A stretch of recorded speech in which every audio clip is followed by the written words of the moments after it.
여러분 안녕하십니까? 2014년 1월 20일 월요일 뉴스독립군 데일리 고발 뉴스입니다. 사상 최악의 카드사 개인정보 유출 사건에 국민적 분노가 극에 달하고 있습니다. 카드사들 2차 피해는 없을 거라고 하더니 이미 인터넷 커뮤니티 등에는 2차 피해를 호소하는 글들이 줄을 잇고 있습니다. 어떻게 피해를 구제받을 수 있을까? 또 어떻게 카드사의 버릇을 고쳐줄 수 있을까요? 저희 고발뉴스의 고문 변호사죠. 김성훈 변호사가 집단 소송을 시작했습니다. 공익적 소송인 만큼 수임에 따른 수익은 전액 고발뉴스에 기부하겠다고 합니다. 정말 감사합니다. 개인정보 유출 피해를 입으신 분들은요, 다음 카페 소송카드로 가셔서 신청하시면 됩니다. 고발뉴스도 피해를 받기 때문에요, 당당하게 소송인단에 참여해 시종일관 상황을 전해드리도록 하겠습니다. 소비자가 국민입니다. 소비자 주권을 소중히 여기는 뉴스독립군 고발뉴스. 오늘도 힘차게 출발하겠습니다. 이 프로그램은 지난 시간보다 17분 늘었네요. 진심으로 감사드립니다. 모두 5,805분의 고발뉴스 정기구독 후원자 제공입니다.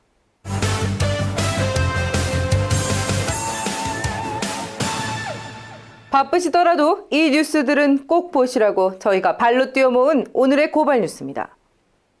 검찰이 별장 성접대 의혹을 받아온 김학의 법무부 차관을 증거 불충분으로 무혐의 처분해 제 식구 감싸기라는 비판을 받아왔습니다.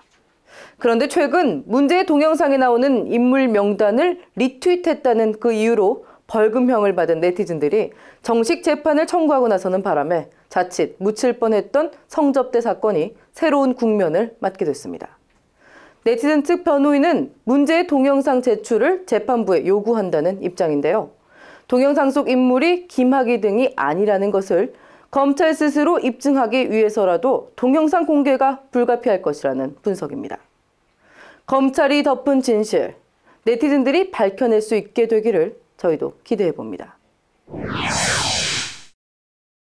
노조에 152억 원의 손해배상 소송을 제기했던 코레일이 이번에는 코레일 브랜드가 실추됐다며 10억 원의 위자료를 추가로 청구한 것으로 드러나 물의를 빚고 있습니다. 파업 이후 이미지 실추를 들어 위자료를 청구한 것은 이번이 처음인데요. 이미지 실추 원인을 엉뚱한 곳에서 찾는 것 아니냐는 네티즌들의 지적이 줄을 잇고 있습니다. 이쯤 되면 노조가 최연해 코레일 사장을 명예훼손으로 고소해야 하는 것 아닌가 싶습니다. 새누리 지도부를 찾아 인사청탁한 사실이 드러났으니 코레일의 명예를 실추시킨 게 아니냐는 거겠죠. 실제로 국제노동단체들이 나섰습니다. 철도 노조를 탄압하는 한국 정부를 국제노동기구에 제소하기로 했다는 소식이 들어왔습니다. 고발뉴스가 속보를 챙겨서 반드시 보도해드리도록 하겠습니다. 이번엔 촛불 소식입니다. 벌써 30번째를 맞았는데요. 지난 주말 영하의 날씨에도 불구하고 천여 명이 광장을 지켰습니다.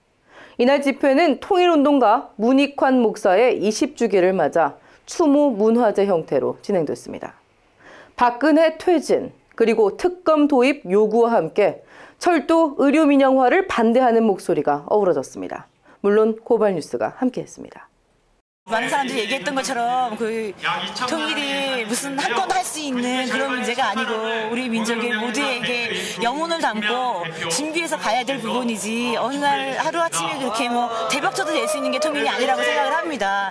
근데 지금 하고 있는 모습들이 너무 좀 상식과는 맞지 않거나 또는 모두가 원치 않는 것들에 대한 거고 또 이제 부정이나 이런 것들에 대한 어떤 것들이 이렇게 아무렇지 않게 넘어가는 것 같아서 그런 게 안타까워서 촛불을 드는 거고요. 그러니까 이번 정권 들어서 전체적으로 그냥 총체적 낙오인 것 같아요. 민영화에 대해서 시도가 되게 강압적이고 되게 신속하게 이루어지고 있고요. 의료 서비스는 되게 중요한 부분이거든요. 그리고 되게 노약자나 아무튼 서민들에게 가장 최후의 그 안전장치가 되는데 그것들을 국가에서 포기하면 그냥 국민을 포기하는 걸로밖에 안 보이거든요. 오늘로 용산 참사가 5주년을 맞았습니다. 용산 참사 진상규명위원회는 추모 주간을 선포하고 추모 활동을 벌여왔는데요.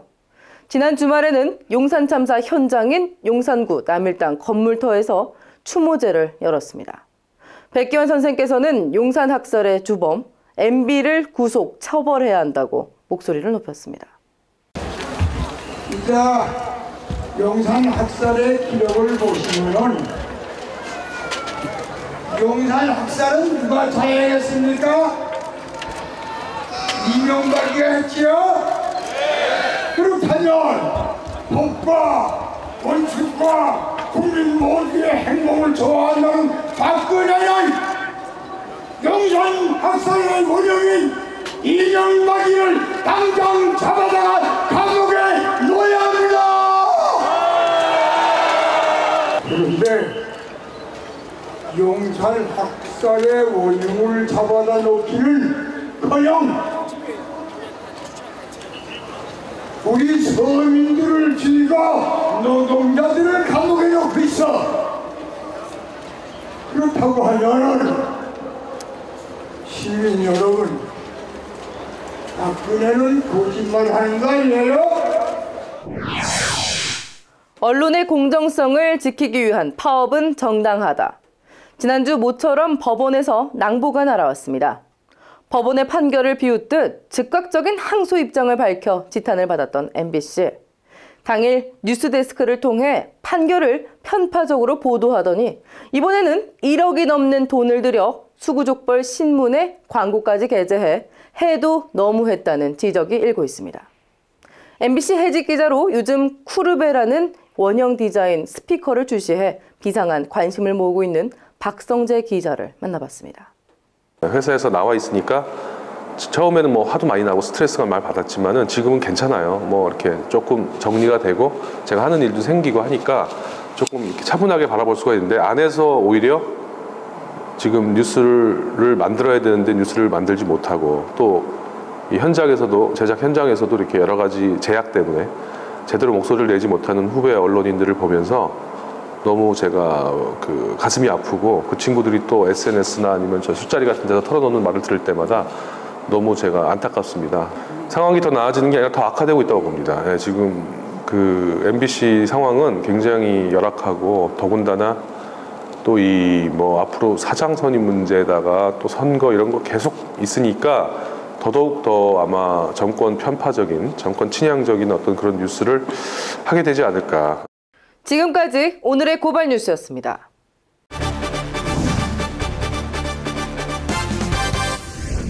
검찰이 남북 정상회담 대화록 불법 유출 의혹을 받고 있는 새누리당 김무성, 서상기 의원 등 이 사건과 관련된 전원에 대해 무혐의 처리할 것으로 알려져 논란이 일고 있습니다. 정권의 눈치 보기를 넘어 편들기 수사라는 비난이 제기되고 있는데요. 오늘은 국민 리포터 오주르디 씨가 검찰의 구태를 고발합니다.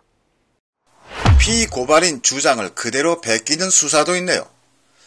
남북 정상회담 대화록 유출 의혹 사건. 검찰은 아직 공식적인 수사 결과를 내놓지 않고 있습니다.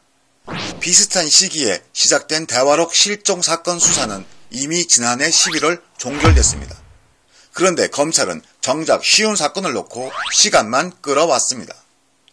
정치검찰 특유의 눈치 보기가 발동한 겁니다. 유출 의혹 사건이 수사 대상은 힘 있는 여당 실세들 아닙니까? 실종 사건 수사 때는 야당 대선 후보까지 소환 조사하는 등 수사 범위를 최대한 넓히더니 여당 실세와 국정원장이 연루된 유출 사건 수사에는 정반대의 행태를 보여왔습니다. 그러던 검찰이 새누리당 김무성, 서상기, 정문원 의원과 남재준 국정원장, 권영세 주중대사에 대해 전원 무혐의 결론을 내렸답니다.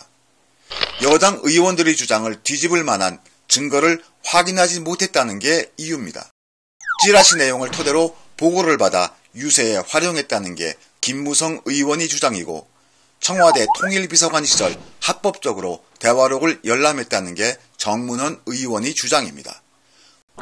남재준 국정원장과 서상기 의원은 국정원에 보관된 대화록은 대통령 기록물이 아니라 공공기록물에 해당한다며 대화록을 공개한 것이나 열람한 행위가 법을 위반한 게 아니라는 주장을 펴왔습니다. 무혐의 결론. 이들의 주장을 검찰이 그대로 인정한 겁니다.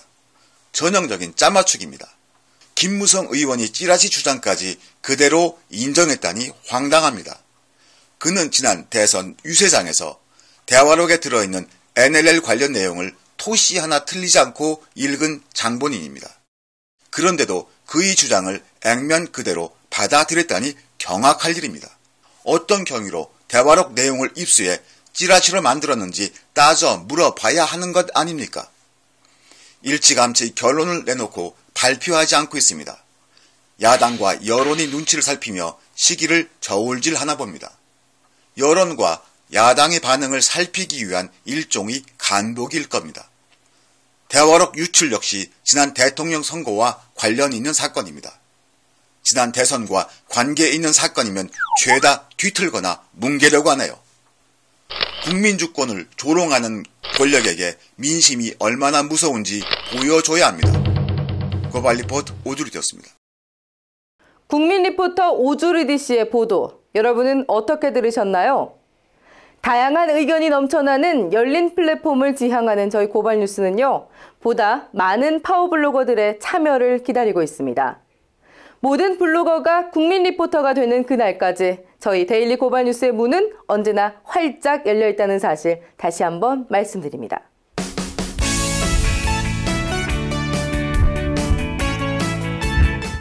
섹시 개념녀 곽현화 씨와 함께하는 뉴스초대석 사실은 시간입니다.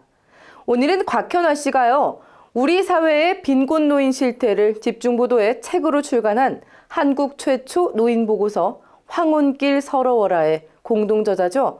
세명대학교 저널리즘 스쿨의 온라인 미디어 담비뉴스 취재진을 만났다고 하는데요.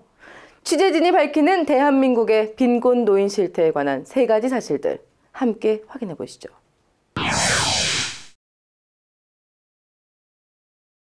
네, 고발뉴스의 안방마님 색개녀 곽현아입니다. 네, 오늘은요, 여러분 안녕하세요 이렇게 발랄하게 제가 인사를 좀 못 드릴 것 같아요. 네, 여러분 요즘 정말 안녕들 하십니까? 네, 이렇게 인사를 묻고 싶을 만큼 요즘 정말 살기 팍팍하고 힘들다라고 느끼시는 분들 많으실 겁니다. 자, 그래서요, 이럴 때일수록 우리가 또 주변을 돌봐야 하지 않을까 이런 생각도 드는데요. 그래서 오늘 한번 모셔봤습니다. 우리 사회의 빈곤 노인 실태를 집중 보도해서 화제를 모았던 분들입니다. 담비뉴스의 2 기자분 모셨습니다. 박다영, 손진 씨입니다. 안녕하세요. 안녕하세요. 네, 아유 스튜디오가 너무 화사하네요. 네네, 아유 먼 길 와주셔서 감사드리고요. 네, 황혼길 서러워라. 이 책 읽으니까 확실히 지금 이 2분께서는 이 세명대 저널리즘 스쿨 맞죠? 네. 대학원생이시라고. 네. 그렇죠. 가장 존경하는 기자는 이상호 기자님. 아, 이분 약간 2초 대답 못 하셨어요. 네. 이상호 기자님 다 보고 계시거든요. 아마 좀 서운해 하실. 네, 자, 뭐 어쩔 수 없고요. 네.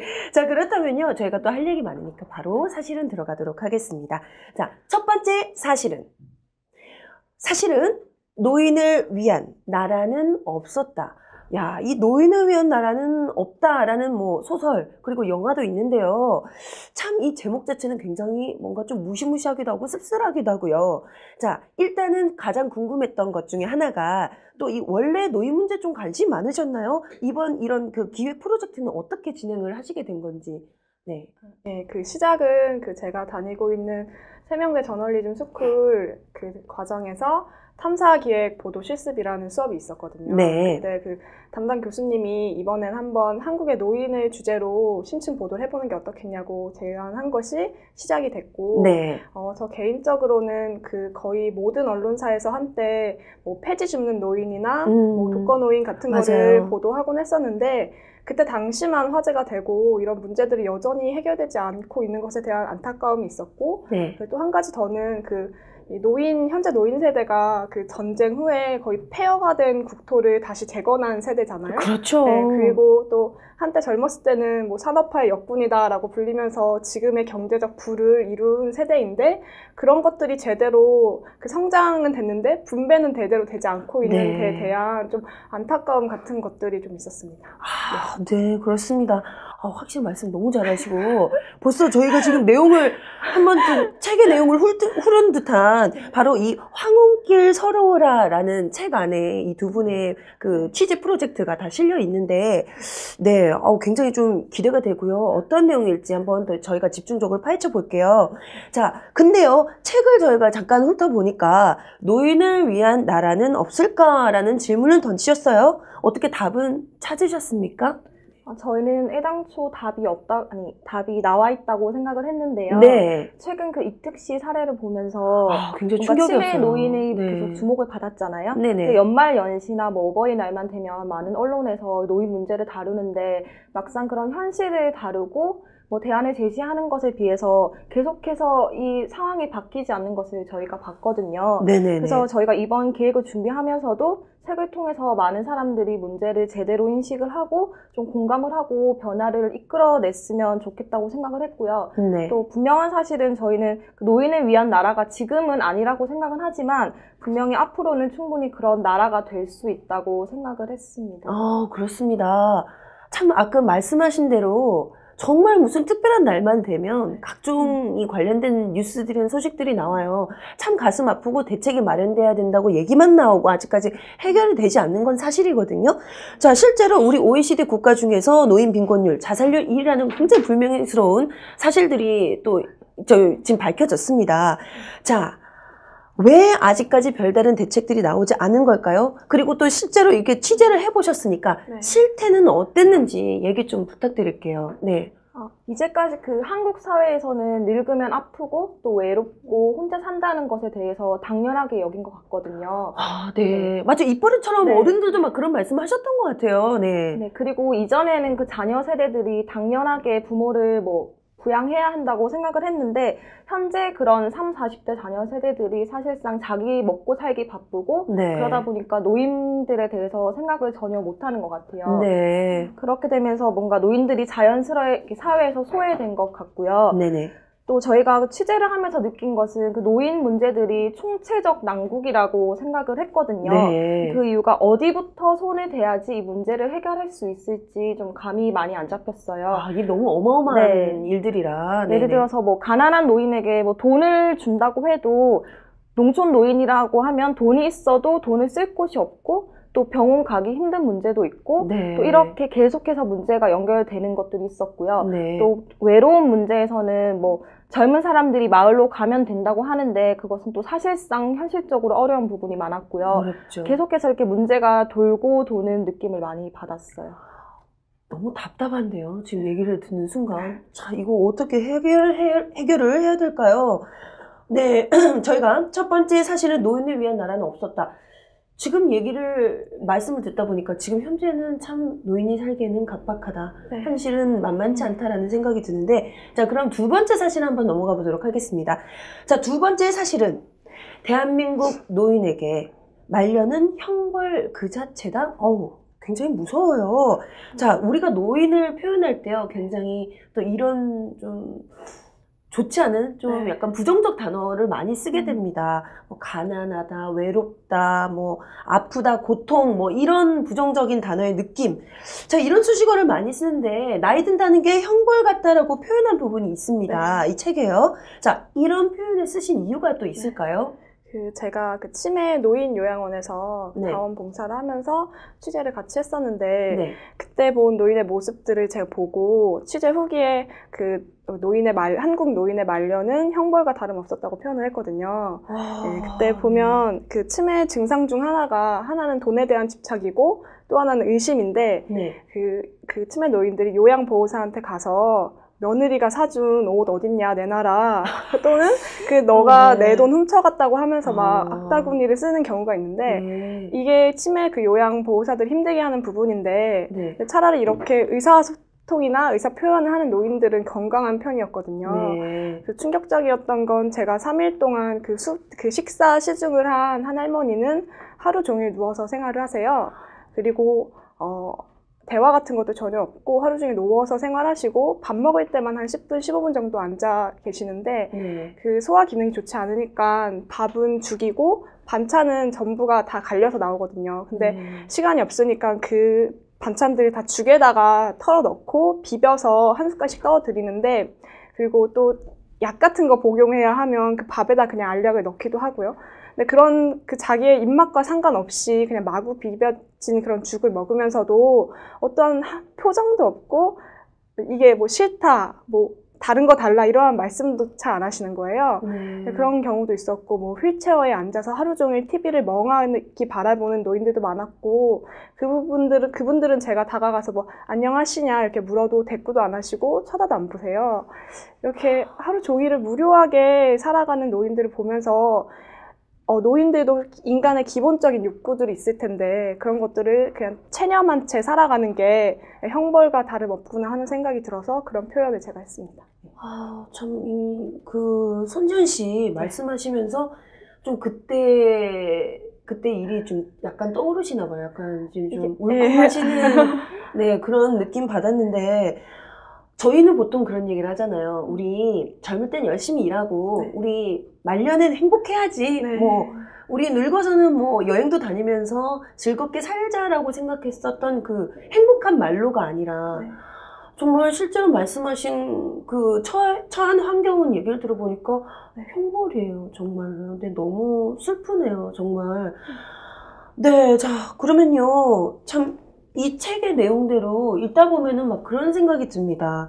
대한민국에서 나이가 든다는 것은 어떻게 본다면 그동안에 내가 열심히 일을 한 이후에 받는 보상이 아니라 뭔가의 짐인 것 같고 뭔가 죄를 짓는 듯한 이런 기분이 들지 않나라는 생각이 드는데 또 뭐 우리 그 박다영 씨가 겪었던 이런 또 노인 이 문제에 대한 현실 뭐 어떤 게 또 있었는지 있을까요? 네. 저희 농촌 노인을 갔었는데요. 거기서 만났던 그 이영숙 할머니는 자기 집 없이 80년을 평생을 혼자 살았다고 얘기를 하시더라고요. 그러니까 뭐 20대 때 결혼을 하셨는데 남편은 빨리 돌아가셨고 그 후에 자녀들을 키웠는데 자녀들을 키울 때 말씀하시는 게 자기가 부잣집 개보다 더 못 먹이면서 키웠다고 이렇게 표현을 하시더라고요. 그래서 뭐 아들, 딸들도 뭐 초등학교 졸업 후에 바로 학교는 그만두고 소를 키우거나 밭을 매야 했고 근데 이런 것들이 계속 가난이 대물림되는 상황이었어요.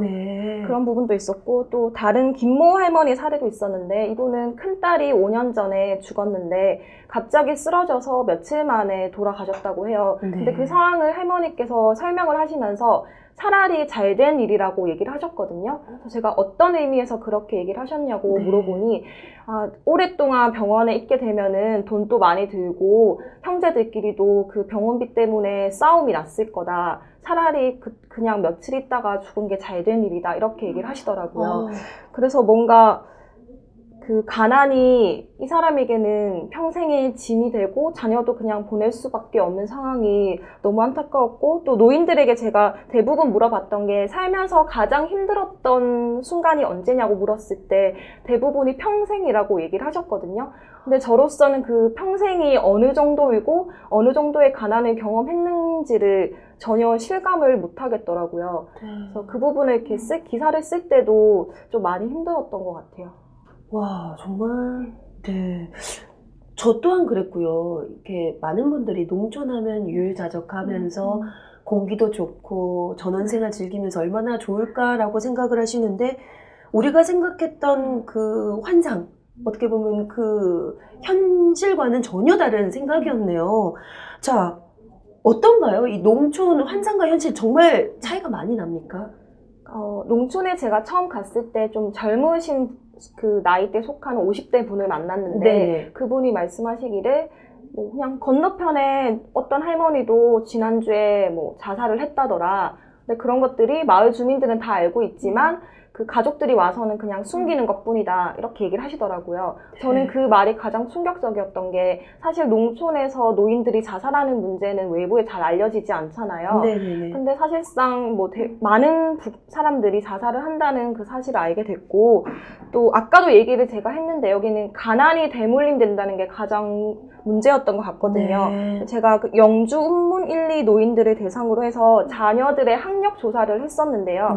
딱 2집을 제외하고는 자녀들이 다 초졸이거나 중졸이었습니다. 참 이게 안타깝네. 이게 뭔가가 아까도 처음에 말씀하셨잖아요. 막막하다라는 기분이 어떤 기분인지 알 것 같아요. 뭔가 계속 대물림되고 이게 계속 이 구조가 끊어지지가 않으니까 자, 그런데요. 이 세상에 태어난 이상 누구든지 제대로 살 권리가 있거든요. 제대로 잘 먹고 자고 그리고 건강하게 살 권리가 있단 말이죠. 자, 그런데요. 농촌의 의료 소외 또한 굉장히 심각한 문제인 걸로 알고 있습니다.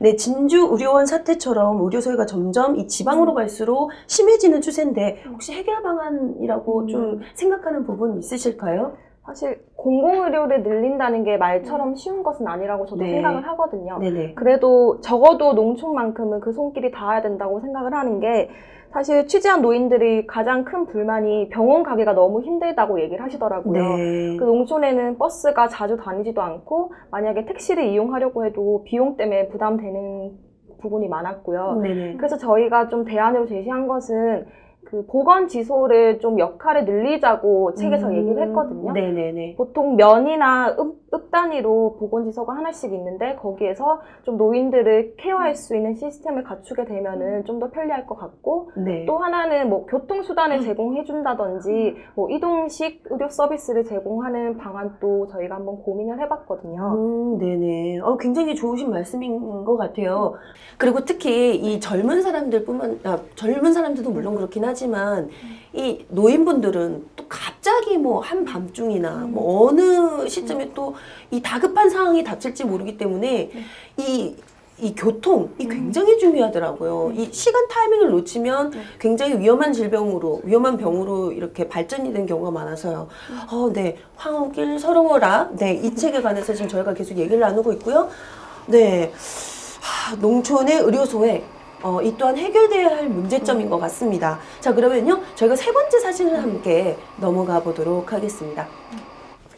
세 번째 사실은 정부 공약 이행만이 노인 문제 해결책이다. 네. 자, 정부 공약 이행이 유일한 해결 방법이라고 생각하십니까? 어떻게 생각하세요? 네, 저는 그 치매 분야를 취재했었는데 네. 이미 그 치매가 큰 사회적 문제로 부상을 하면서 정부에서 작년 7월에 종합 대책을 내놨거든요. 네네. 근데 그거를 보면 정말 제가 보기엔 플랜이 완벽하더라고요. 이대로만 실현이 되면 치매 걱정을 하지 않는 사회가 될 수도 있겠다고 생각했는데 근데 문제는 또 현장에서 일하시는 분들과 만나다 보니 공약은 완벽한데 이것을 실현할 현장 인력이 부족하다 이렇게 많이 말씀을 하시더라고요. 네네. 그리고 뭐 민간에서도 뭐 의료 시설이 많이 있고 공공에서도 시설이 있는데 이들끼리의 또 연결고리 같은 게 없어서 뭐 정부 공약이 제대로 이행되지 않고 있는 문제가 있더라고요. 네네. 공약 이행을 하는데 뭔가 당국이 좀 뭔가 이행하는데 진정성이 있다면 현장에서 이걸 이행할 현장 실무자들을 많이 배치하고 양성해내야 되는데 그런 점들이 좀 잘 이어지지 않고 있어서 안타깝습니다. 아니, 그러면 공약 파행이죠. 이행이 아니죠. 이행이 안 됐는데요. 뭐 플랜만 있으면 뭐 하겠습니까? 우리도 그렇지 않아요? 공부 계획만 잡아놓으면 뭐 합니까? 실제로 해야죠. 네. 그래야지 실행이 되는 겁니다. 자, 저는요. 제가 노인 문제 해결을 위해서 정부 지원 굉장히 많이 필요하잖아요. 자, 근데요, 박근혜 대통령이 정말 이번에 그래도 이 50, 60대 이상의 이런 분들께 가장 큰 지지를 받았던 부분 중에 하나가 바로 기초연금 공약이었습니다. 이게 또 지금 파기가 됐단 말이죠. 자, 노인분들 좀 여기에 대해서 혹시 얘기하시는 분들 안 계시던가요? 뭐 취재하면서 이런 분들, 이거 왜 지키지 않는 건가? 아니면 좀 이런 그 기초연금 지원이 이런 분들께, 노인분들께 어느 정도의 의미가 있는 부분인지 좀 혹시 알고 계시는지. 사실 저희가 취재는 박근혜 대통령이 당선되기 전에 취재를 해서 그런 공약에 대해서 여쭤본 적이 있거든요. 농촌 노인들에게. 그랬더니 정말 반가워하시고 20만 원이면 거의 한 달 생활비가 되기 때문에 너무 좋다고 자기는 박근혜 후보를 찍겠다고 얘기를 많이 하시더라고요. 근데 만약에 제가 지금 다시 가서 그 노인들을 만나서 이 공약이 파기됐다고 얘기를 하면은 그분들이 얼마나 이렇게 상심하실지 좀 상상이 되거든요.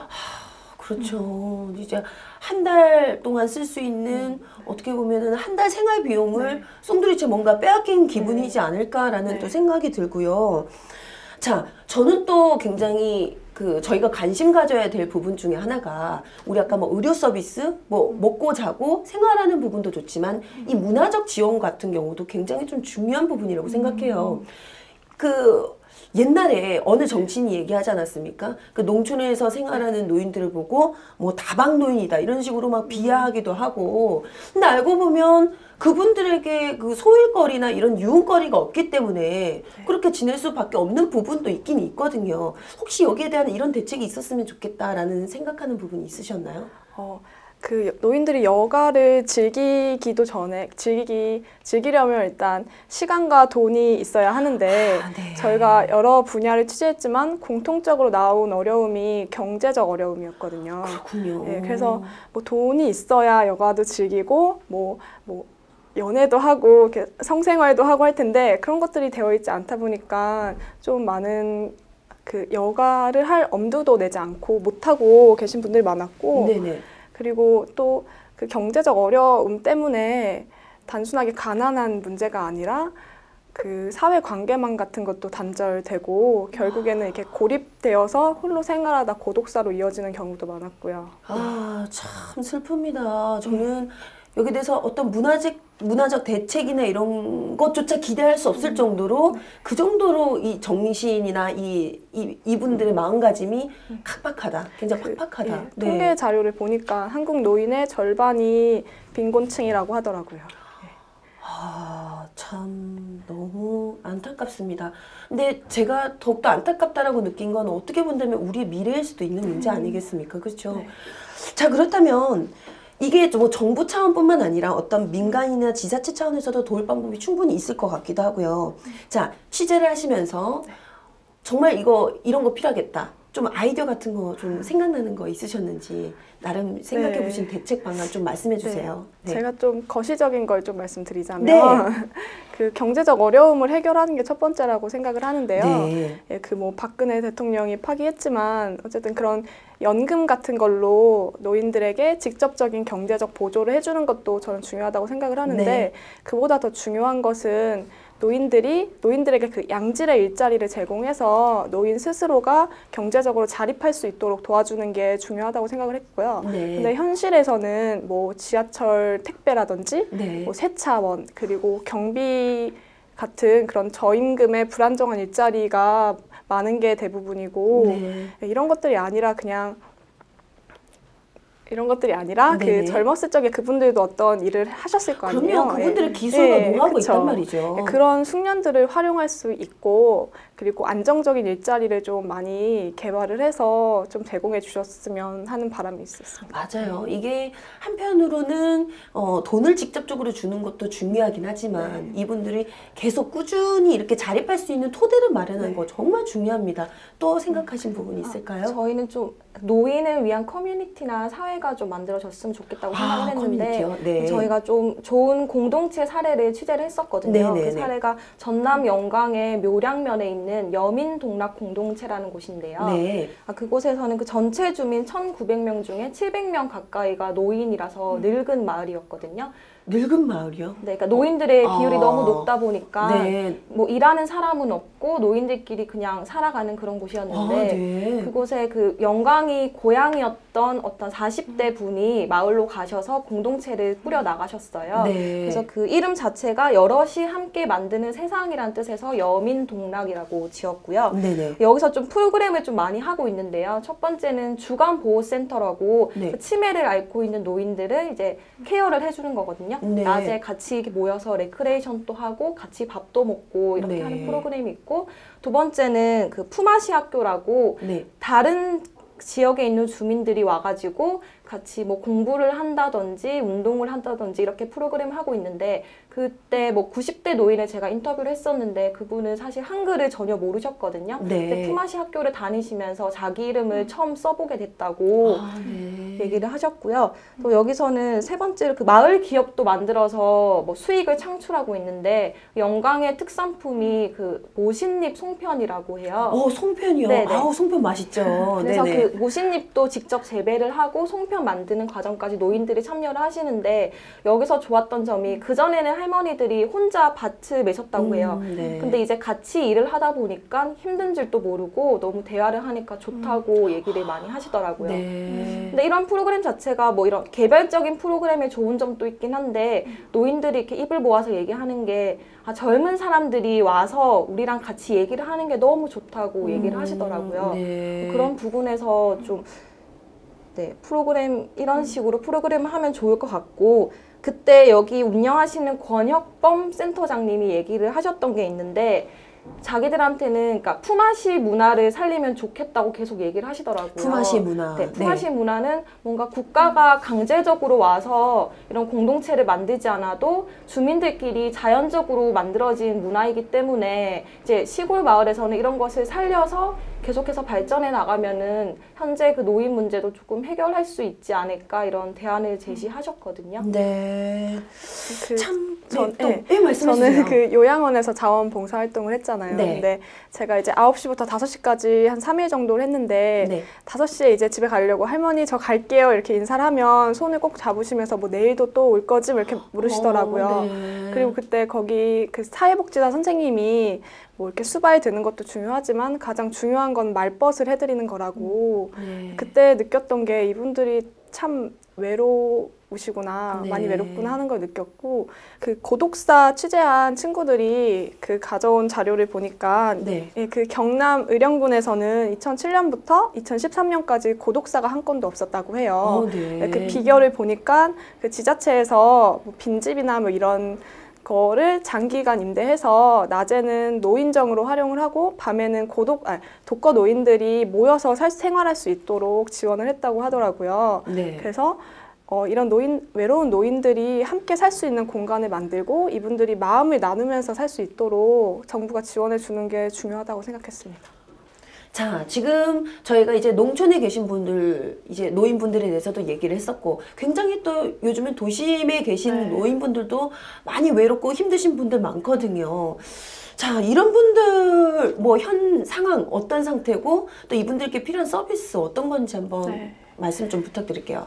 제가 저희 고독사 팀이 취재한 내용을 좀 보면 한 평도 안 되는 쪽방에서 사는 어떤 노인분 얘기가 나오는데 그 키가 165cm 정도 되는 아주 작은 체구인데 그 몸이 그 방에 들어가면 꽉 찬다고 해요. 그리고 한 달에 한 40만 원 정도가 지자체에서 지원이 되고 그중 25만 원 정도를 방값으로 제출하고 나면 정말 생활이 공공하다고 하거든요. 그래서 뭐 일주일에 2번 정도 교회에서 반찬이나 뭐 이런 걸 갖다 주면 그거를 아주 잘게 나눠서 끼니를 해결한다고 하더라고요. 그리고 뭐 정말 너무 외로운 날에는 그냥 양은 도시락에 밥을 좀 싸서 지하철을 무작정 타고 그 지하철은 무료잖아요. 그래서 하루 종일 왔다가 시간을 보낸다고. 참, 이 농촌이든 도시든 어떻게 본다면 도시도 사람이 많이 이렇게 모여 있으니까 좀 더 덜 외롭지 않을까라고 많은 분들이 생각하시지만 실상 그렇지 않다. 오히려 더 그렇죠. 외로움도 배가 될 수가 있다. 그 농촌은 그 도시에 비해서 아직 그래도 공동체 문화가 좀 살아있잖아요. 그래서 옆집, 뒷집에 누가 사는지 정도는 알고 생활하는데 서로 의지하며 살아가고 있는데 그래서 가난해도 뭔가는 좀 행복할 수도 있는 상황인데 도시 같은 경우는 완전히 고립되어 있는 노인들이 너무 많더라고요. 그래서 이분들이 뭐 함께 생활할 수 있는 뭐 쪽방 같은 거라도 함께 모여 있으면 옆집, 뭐 뒷집 뭐 이렇게 해서 서로 관계를 맺으면서 살아갈 수 있는데 그런 것들이 좀 잘 안 되어 있는 것 같습니다. 커뮤니티 같은 것도 도심에서도 굉장히 좀 활용이 돼서 많은 분들이 좀 더불어 사는 사회 느꼈으면 좋겠는데 자, 지금 말씀하신 거 계속 듣다 보니까 참 그래도요, 이 도심에서는 그래도 아무래도 이 돈이 좀 아무래도 지방보다는 조금 더 예산이 있으니까 노인들을 위한 지원 정책이 좀 더 있지 않나요? 그게 제대로 활용이 되고 있습니까? 어때요? 혹시 아시는 부분 있으신지? 아까 얘기했던 그 할아버지 같은 경우에 이제 그 쪽방에서 살다가 그 임대 아파트를 들어갈 수 있는 조건이 돼서 신청서를 받고 되셨거든요. 근데 문제는 그 들어갈 비용이 없으셔서 또 30만 원 정도가 없으셔서 일단 보류를 해 두셨는데 저희 기사가 나가고 좀 독지가의 도움으로 결국은 들어가시게 됐거든요. 네. 근데 그분 같은 경우에는 어쨌건 기사를 통해서 알려지고 그쵸. 다른 사람의 도움을 통해서 들어가긴 했지만 그 외에 수많은 노인분들은 여전히 쪽방에 살아가시고 또 임대 아파트에 분양을 받아도 들어가지 못하는 상황이거든요. 네. 그런 부분을 정부에서 좀 빨리 해결을 해야 하지 않을까 생각을 했습니다. 그러네요. 어떻게 본다면 노인 복지를 위해 마련된 서비스입니다. 임대 아파트요. 하지만 그 임대 아파트조차도 들어가기 힘든 분들이 계십니다. 자, 그런 분들에게 우리가 좀 더 세심한 관심 가져야 되지 않을까 이런 생각이 듭니다. 자, 오늘요 담비뉴스의 두 기자분 모시고 저희가 빈곤 노인의 실태에 관해서 한번 얘기를 나눠봤는데 굉장히 참 너무 가슴이 아픕니다. 네, 얘기하면서도 뭐랄까요, 참 씁쓸하기도 하고요. 이거 어떻게 해결해야 되나 이런 좀 막막함이 좀 생각이 들기도 하고요. 자, 확인된 세 가지 사실 한번 확인해 보도록 하겠습니다. 첫 번째 사실은 네, 노인을 위한 나라는 없었다. 네. 지금 현재 우리나라의 노인 복지를 위한 시스템 굉장히 열악합니다. 노인들을 위한 나라 지금은 없다라고 느낄 만큼 열악하다는 사실을 확인할 수 있었고요. 자, 두 번째 사실은 대한민국 노인에게 말년은 형벌 그 자체다. 참 형벌이라는 이 단어 무섭습니다. 그런데 말년하면 희망차고 그리고 왠지 뭔가 편안한 노후가 아니라 뭐 누군가에게 짐이 되고 죄가 된 듯한 죄를 짓는 듯한 그런 기분 이렇게 들면 안 되겠죠. 하지만 사실은 많은 노인분들이 이렇게 느끼고 있다는 사실 확인할 수 있었고요. 자, 세 번째 사실은 정부 공약 이행만이 노인 문제 해결책이다. 자, 정부 공약 이행되어야 됩니다. 자, 박근혜 대통령이 약속했던 이 바로 기초연금 모든 노인들에게 다 지급하겠다라는 부분 실행되지 않아서 얼마나 많은 분들이 속상하셨습니까? 자, 노인분들을 위한 실질적인 서비스, 이 복지 시스템 제대로 갖춰야 할 것이고요. 공약 지켜져야 할 것이고요. 더불어서 또 우리 기자님들이 말씀해 주셨던 우리 지자체 내에서 또 이 커뮤니티도 또한 활성화돼서 노인분들이 적적하지 않고 아주 좀 외롭지 않게 지낼 수 있는 방법이 마련되지 않을까 이런 생각이 들었습니다. 참 또 제가 두 분 말씀 들으면서 정말 또 제가 잘못하고 있다, 좀 고쳐야 되겠다라고 느낀 게 참 부모님께 전화 안 드리거든요. 저희 부모님, 고발뉴스 보시는 분들 또 이 문제도 심각하지만 우리 가까이에 계신 우리 부모님들께 꼭 자주 전화해야 된다는 거 여러분 좀 잊지 마시고요. 저도 오늘 전화하겠습니다. 기다려 엄마. 자, 오늘 아주 꼼꼼하게 두 분 또 이렇게 다 지적해 주시고 실태를 또 말씀해 주셔서 참 여러분 이 황혼길 서러워라 이 책 안에요 두 분의 꼼꼼한 취재 일지가 다 담겨 있습니다. 여러분 꼭 한번 읽어보시고요. 자, 노인 문제, 노인 복지 문제 이 문제는요 결코 이 노인분들만의 문제가 아닙니다.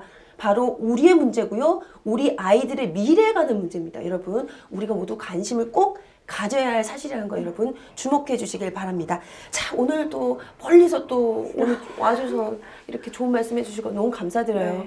네, 멋진 기자분들이 되실 거라고 믿습니다. 네, 이상호 기자님처럼 그리고 이상호 기자님 말고 다른 기자님처럼 별로 이상호 기자님 존경 안 하시니까 다른 기자님처럼 농담이고요. 자, 그러면요. 다음 시간에도 제가 꼭 알아야 될 사실만은 여러분들께 전달해 드리도록 하겠습니다. 지금까지 고발뉴스의 세케녀 곽현아였습니다. 감사합니다.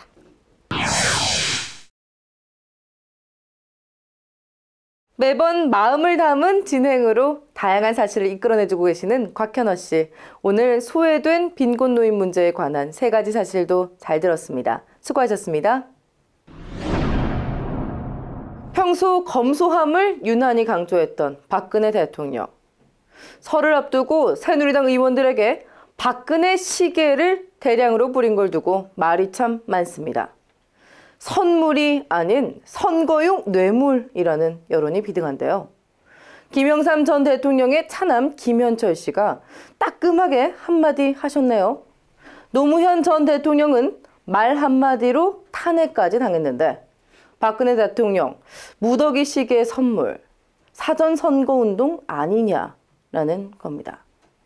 새누리당 의원님들 팔뚝에 중공군처럼 시계를 10개씩이나 찰 일은 만무하고 설마 그 시계 누군가에게 다시 뿌리는 건 아니겠죠? 저희 고발뉴스 국민과 함께 두 눈 똑바로 뜨고 지켜보고 있다는 사실 잊지 않으시길 바랍니다. 뉴스 독립군 고발 뉴스 오늘 순서 여기까지입니다. 시청해주신 여러분 고맙습니다.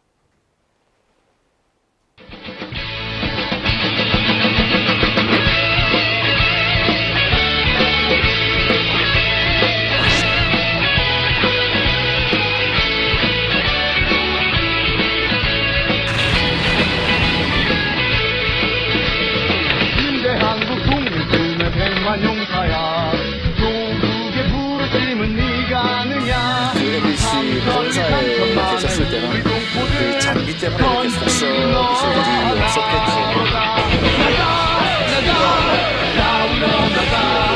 또 위원장한테 전화를 받으려고 돼 있는데 수사에 방해하셨다고 생각하지 않고요?